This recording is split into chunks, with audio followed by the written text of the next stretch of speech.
We're joined from Cairo by the consultant at Egypt's Command and Staff College, Major General Osama Mahmoud Kabir. A very warm welcome to Qnews, sir. How significant is the Sharm el-Sheikh Peace Summit in shaping the future of Gaza ceasefire and the broader Middle East peace process? Thank you very much. And to answer your question, actually, let's see what happened a month ago. There was a meeting in the General Assembly, United Nations, New York last month, and with the recognition of 142 countries, actually, they recognized and admitted the full right to establish the Palestinian state.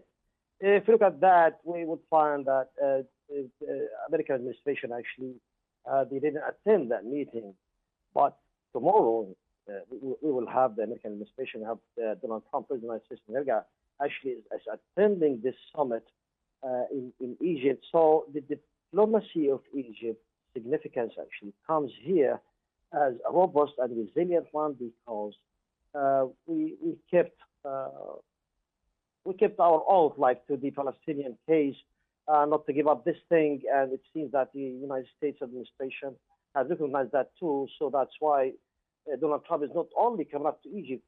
First, he brought up the 21 points of his plan to stop fire and terminate war in Gaza Strip. So it's very significant now, diplomacy in Egypt, and Egypt is playing a very old role play within the Palestinian case since 78 years ago. We know the Palestinians and we know how to negotiate also with the Israelis. The diplomacy of Egypt is being much embellishment now it has, and shining much more and more, and let's see what will happen tomorrow in this summit. Sir, what does Egypt's leadership role in hosting and mediating this summit reveal about its growing diplomatic influence in the region? Exactly. When you hold the summit here in Sharm el-Sheikh, the city of peace, and according to what happened in the last couple of years, and we hold all the conversations and talks and negotiations, and we meet all the challenges. And we keep sending our diplomacy members to the right, to the left, to keep talking to the US, to the European Union, like too many VIPs, like diplomats and responsible people, respective people in places to come to visit here. They went to Rafah. They watched like the aids that Egypt's providing to the Gaza Strip. All these actions and activities took place at what time to crystallize the whole thing now. The whole world now understands that what's happening in Palestine was a genocide, and now they are all like consolidating. In one hand, we have more than 20 characters to attend tomorrow here in this summit, which means that by the presence of the United States of America, the president himself, Donald Trump, that's a new center of gravity that would guarantee to keep up the momentum of the peace process and ceasefire and war termination in Gaza Strip. To what extent does the joint chairmanship of President al-Sisi and President Trump strengthen the legitimacy and momentum of the peace initiative, sir? Exactly. But as you understand that now, in Egypt here, we know the Palestinians very well. We are holding their case long way back ago, and we know the Israelis. We know how to negotiate with them. So we have the channel routes to contact both sides. However, the United States still have the leverage to impose in Israel. As you can see, what happened, like in last January, when they imposed the leverage on the Israelis, we went through the ceasefire and we start like exchanging hostages. However, after 50 days, 52 days, the right-wing government in Israel brought that.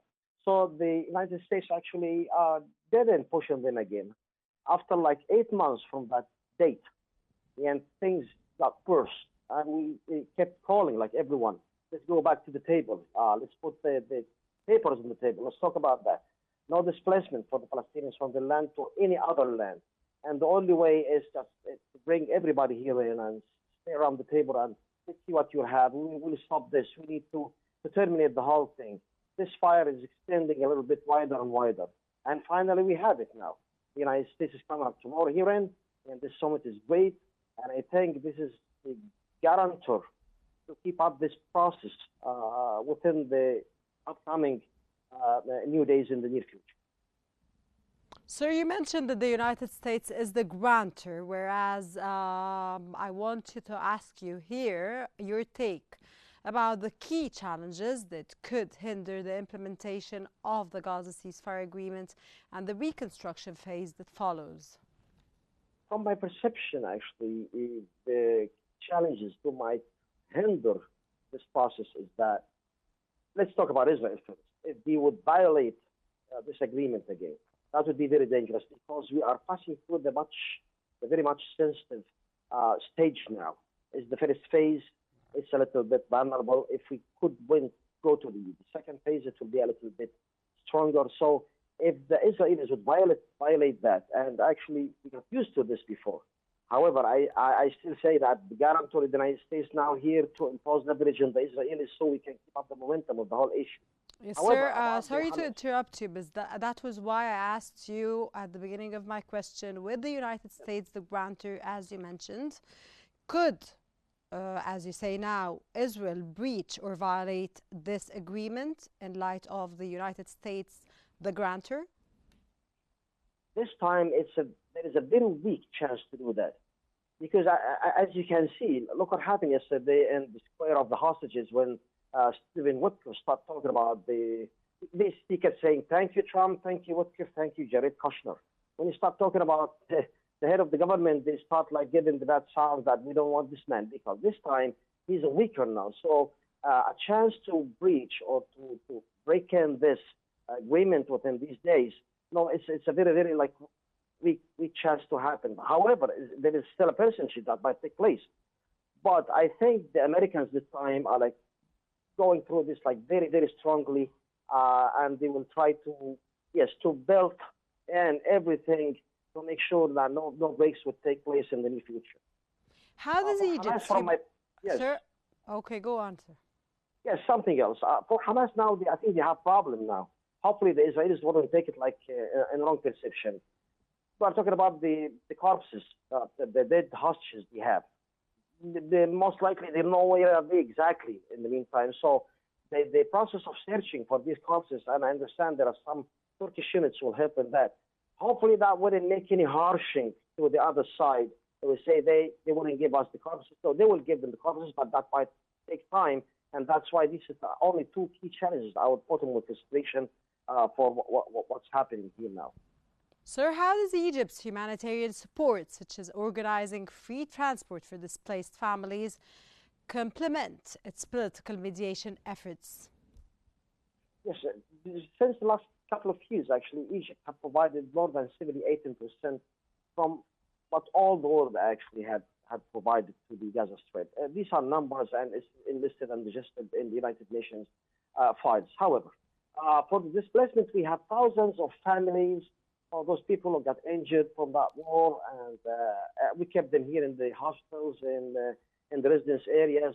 And nowadays, I think we're going to open the Rafah cross point again, according to the agreement that been signed actually to make sure that those people will get back again to Gaza, however, who still needs to be here in Egypt or in the hospitals, we'll keep them here. I mean, Egypt will host any casualties, any injured people.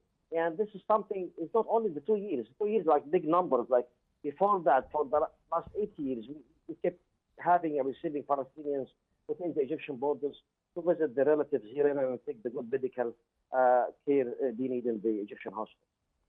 Given the participation of over 20 world leaders, sir, what concrete outcomes or joint commitments can we realistically expect from this summit? So this 20 leaders will attend tomorrow, actually, that give us a good impression that we will have big conclusions out from that summit. That would a little bit assure that this process will go in a smooth way and to the end. That would assure also the war termination. That would assure the establishment of the two-state solution, because this is the next step we need to go through after the ceasefire agreement is done and the war is terminated already. So 20 leaders plus the U.S. administration, all that beside Sisi, president of United Arab Egypt, that's like a gyro. Yes. Sir, how might this summit reshape international perceptions of Egypt's role as both a peace broker and a grantor of regional stability at the same time?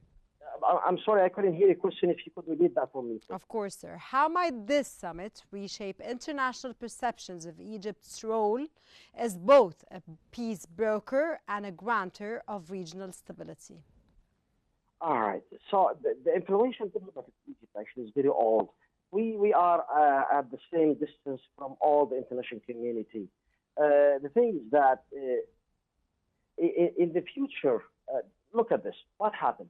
Maybe this is the first summit attended by United States President after 1994. As I understand, it was like Wadi Araba or Valley of Arab. I mean, Bill Clinton attended with King Hussein and Isaac Rabin of Israel. So this one is a heavy one. It's like the center of gravity. So the Egyptian diplomacy is much more influential now. It could impose its good leverage all over the world. However, what is be related to the very, very difficult case about the Palestinian and Israeli sophisticated and perplexing problem that took this all long time. So finally, we have a new reshape for the Egyptian diplomacy. It's not that reshape. It's a new shining. It's a new robust diplomacy that Egypt come up with its diplomacy. That was Major General Osama Mahmoud Kabir from Cairo, the consultant at Egypt's Command and Staff College. Thank you very much for your intake, valuable time.